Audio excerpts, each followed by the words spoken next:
Welcome back to the True Assassins podcast.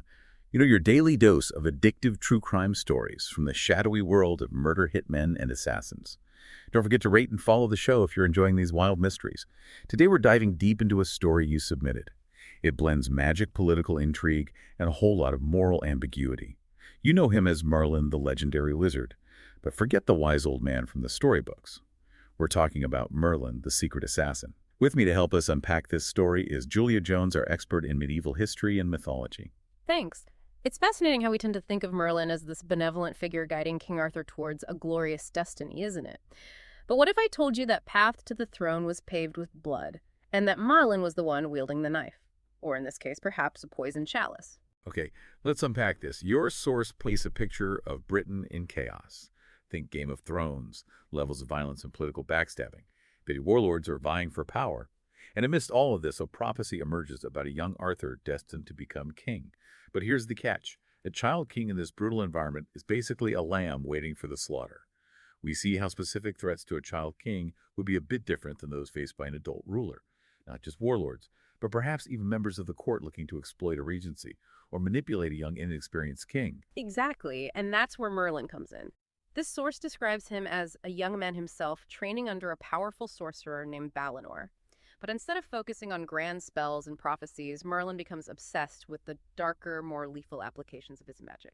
He sees the threats surrounding Arthur and decides to take matters into his own hands, and his first kill is pretty telling. He uses a poison goblet to take out a usurper to the throne. No lightning bolts, no grand displays of magic, just a calculated, cold-blooded assassination. It's a chilling reminder that magic can be as subtle as it is powerful. Makes you wonder, was this Merlin's own idea or something he learned from Balinor that could tell us just how deep this dark magic goes? That's really interesting. The source mentions that nobody suspects magic. Instead, rumors spread of divine wrath of the gods themselves smiting Arthur's enemies. Think about the psychological impact of that. Fear becomes Merlin's weapon. He's not just eliminating rivals, he's cultivating an atmosphere of terror, making people believe that challenging Arthur invites the wrath of something far greater than themselves. He's basically weaponizing superstition. Genius in a twisted kind of way. It is. And he gets even more creative. We see that a rival warlord is thrown from his horse after being spooked by a whispered spell, and an entire raiding party is buried by a landslide triggered by a murmured incantation. Talk about using magic for maximum impact. He plays on people's existing beliefs. By cloaking his assassinations in seemingly natural or divine events, he avoids direct suspicion and amplifies the fear factor. It's a brilliant, if utterly ruthless strategy. So he's not just powerful, but clever, too. It makes you wonder about the toll this takes on Merlin himself. Imagine being him, knowing you're doing terrible things, taking lives, all for this so-called greater good. Could you live with that? Would it change you? The source hints at this internal struggle. We see him increasingly isolated, haunted by what he's had to do. Even his mentor, Balinor, seems to recognize the darkness growing within him. Right. The source describes a tense moment between them where you can practically feel the weight of Merlin's actions pressing down on him. It's a chilling foreshadowing of the path he's chosen. So we've got this young Arthur growing up oblivious to the bloody campaign being waged in his name. And then comes the iconic moment. Arthur pulls the sword from the stone, seemingly fulfilling the prophecy. Everyone's cheering. But our source suggests Merlin is anything but celebratory. He knows the struggle is far from over. This is such a stark contrast, isn't it? The public image of Arthur's glorious rise versus the hidden truth of Merlin's bloody manipulations. It raises a really important question. Can a noble end justify morally ambiguous means? What do you think? That's a question we'll keep exploring as Arthur's reign begins. You provided us with some fascinating material on Merlin. Looks like we're going deep on the real story behind the myth. Ready for some dark magic? Absolutely. Let's dive in. Okay, let's get into it. While everyone else is celebrating Arthur pulling the sword from the stone, I think Merlin is probably feeling the weight of what he's done to get Arthur to this point, and the pressure of knowing his work is far from over.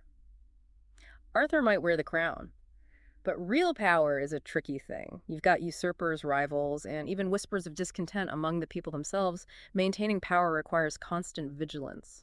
Yes, and we see that Merlin doesn't waste any time. He slips away from the festivities already, planning his next moves. And those moves are as ruthless as ever. It says here that a seemingly accidental fire breaks out in a strategically important granary, crippling the enemy's supplies. Then there's that incident where an enemy army is thrown into disarray by what seems to be simple confusion.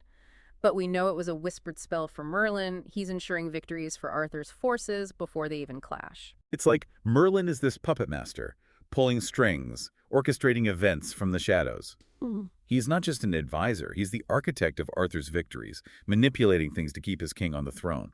Does Arthur even realize what Merlin is doing for him? Is he aware of the blood being spilled in his name? That's a good question. The source doesn't explicitly say how much Arthur knows, but it does hint at a growing distance between them.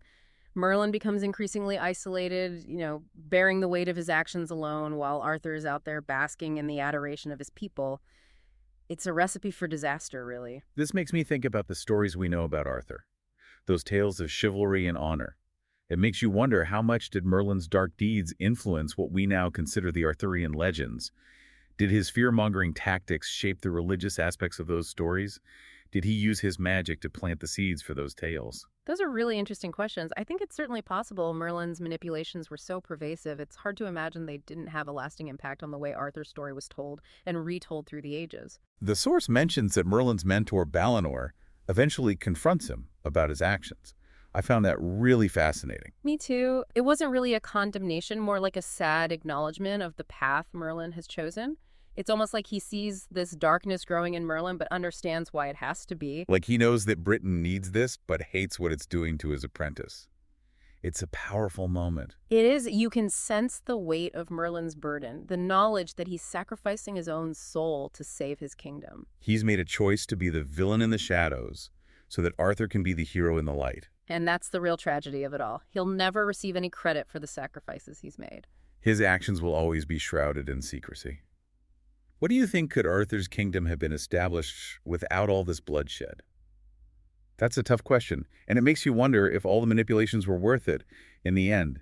Did Merlin's actions truly create a lasting peace, or did they simply postpone inevitable conflict? That's something historians still debate today. This source focuses on the early years of Arthur's reign, so we don't get a clear answer here, but it definitely leaves us with a sense of unease, this idea that even the best of intentions can have unforeseen consequences.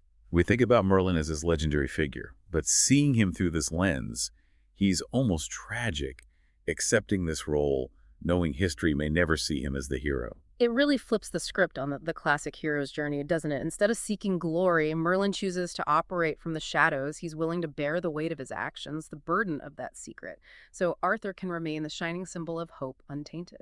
And it begs the question, what does that do to a person to make those kinds of choices over and over?